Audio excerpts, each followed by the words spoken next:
Hello everybody, it's Mike, the Baldadonis.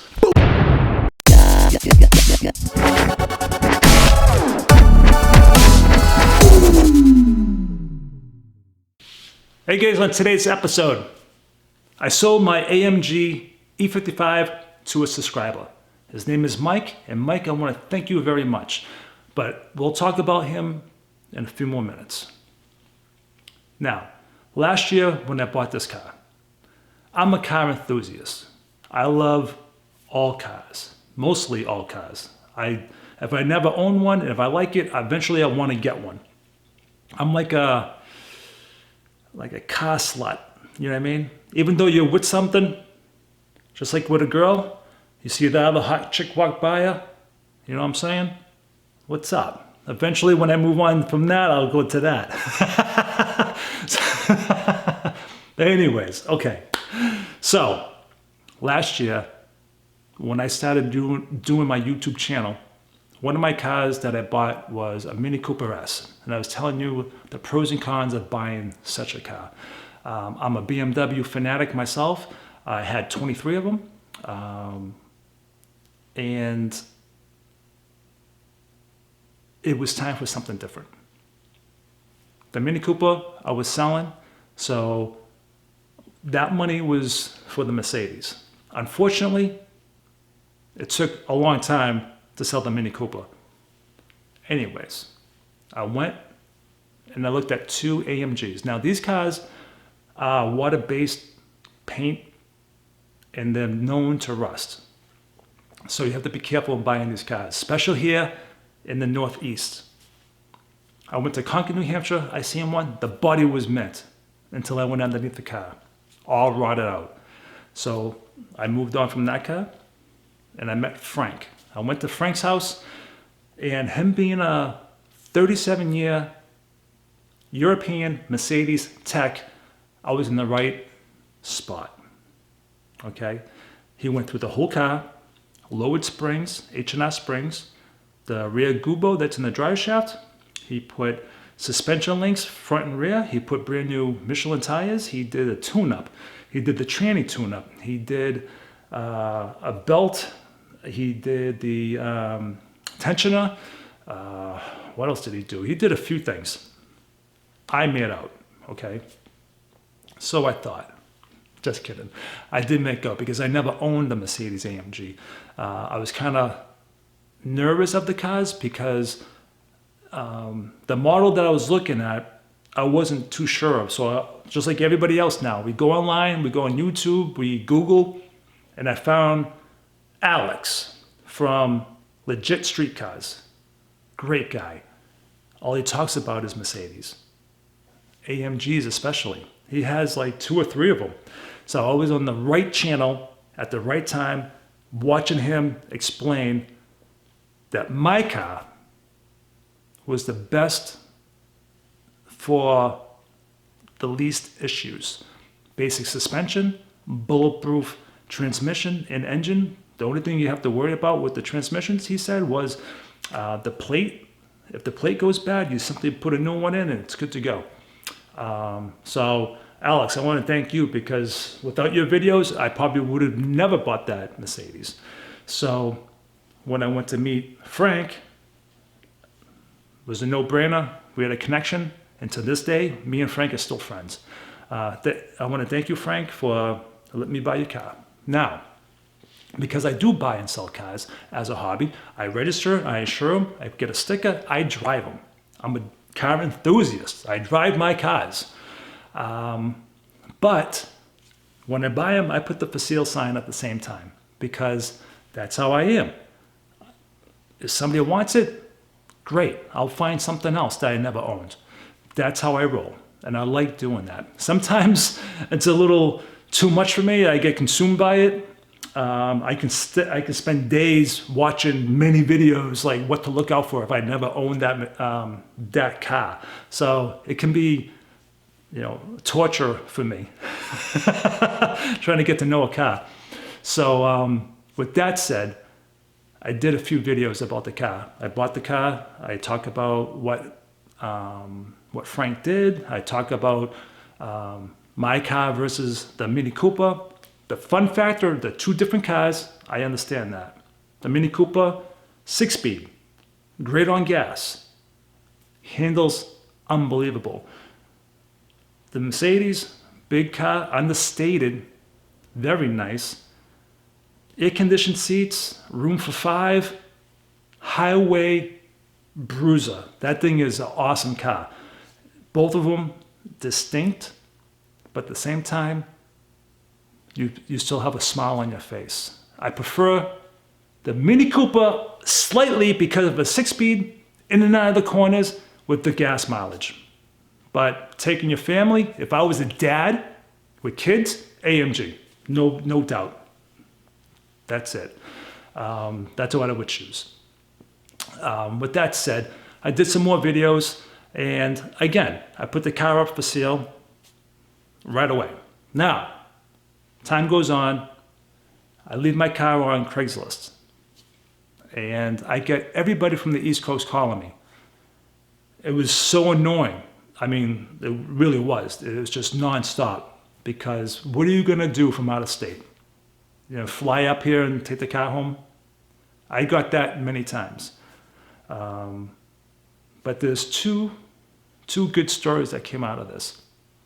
First was a young man, 23 or 24 years old. He works in a bank. And he's like, hey, I'm from Ohio. I'm like, Columbus, Ohio. I'm like, what are you doing, man? What's up? He's like, well, there's really nothing down here. So he was looking at my car and one more. The other car had some engine problems or something that needed to be fixed. So he was going between us two. And I said to him, matter of fact, his name is Jared. And Jared, once he found out that I was on YouTube because he was watching my videos, he was asking me the questions that I was telling you guys to watch out for. And he's saying it to me. So I was like, this is fucking weird, right? I go, I did this video. He goes, that's you? He put it 2 to 2 together. He goes, that's your car? I'm like, yeah. So he was gonna fly up. We were gonna do a video. And he was gonna take a video going home, driving back home. And I thought that would have been really cool. But he found a nicer car, rust-free, 3 owners, 103 or 106,000 miles, same color. Here it is right here.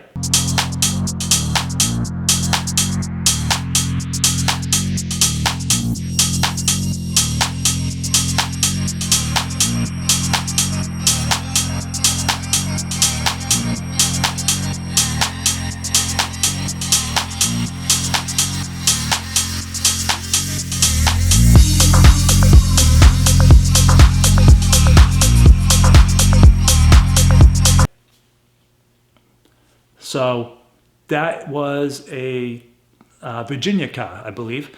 And, you know, you got to buy the best car for you. And you did a great job. I think you paid $8,000, a rust-free AMG. You got it, bro. You can flip that as soon as possible and make a couple $1,000s.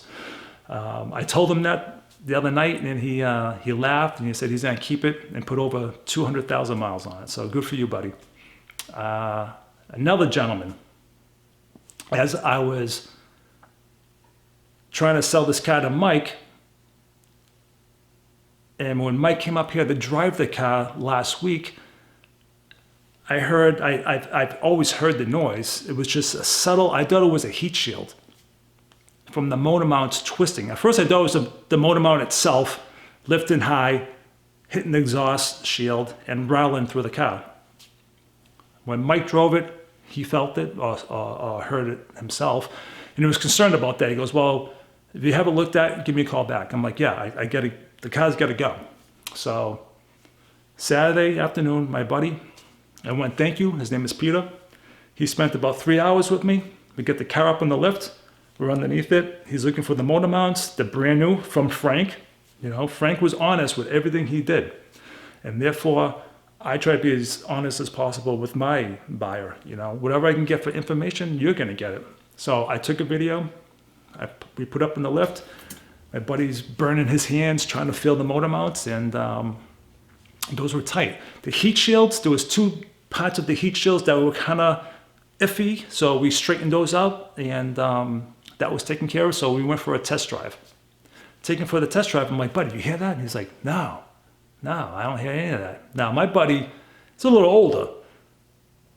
He's only like 50 something years old. He goes, I'm going deaf, man. I'm going deaf. I'm like, you can't hear that. Now, he's listening for a heat shield rattle. I know the two different noises from the heat shield versus like a bearing. But it was just, he's listening for a heat shield. But my interpretation to him wasn't going through. And then I'm sitting there because I'm the passenger. I think it's the speedometer. And I go, you don't hear that? And he goes, I don't hear that. So when we get back to his house, he goes, I hear this up front. It's the bearings in the water pump.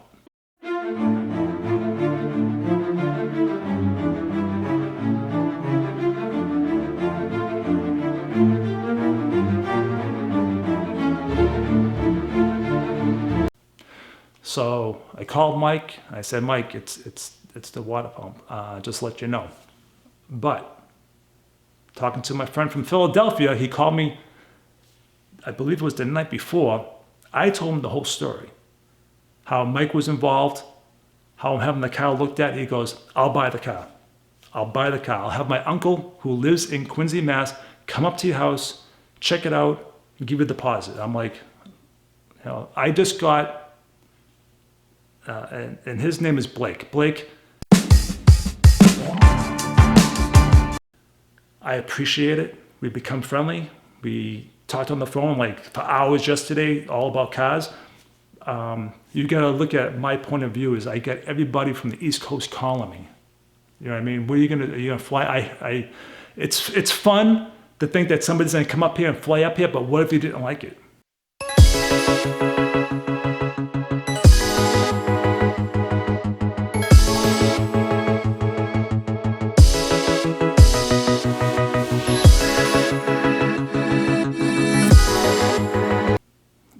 That was my concern.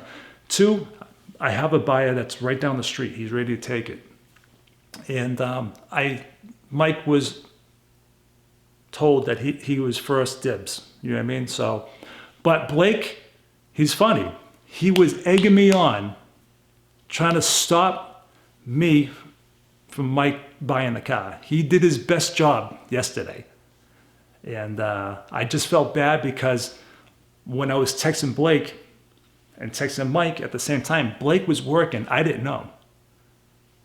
Blake is a realtor, young guy too. All these guys are all young guys, 24, 29, and 31. And seeing that in today's age, it threw me off a little bit. And I was really excited thinking that all the young kids like this car, and I thought that was pretty cool. So, yeah, Blake and I have a pretty cool little relationship now. We talk about cars, and I think I got him moved on to a newer Cadillac ATS V, but we'll see.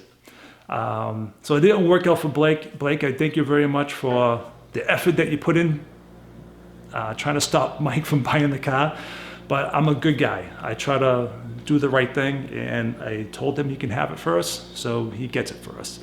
I do appreciate you wanting to come up, but at the same time, you wanted the car fixed. I get it. I don't have the time to do all that stuff. Let the car sit. But you were convincing. You were trying to get your uncle to come up and pay for the car and all that stuff, and I get it, and I appreciate it. But in my predicament, it was easier to give it to Mike. So thank you very much. All right. So I want to thank Legit Street Cars, Alex, for now I know what to look for when buying an AMG. Thank you, buddy. I want to thank Frank because you were very honest in everything that you did. Now you and I are good friends.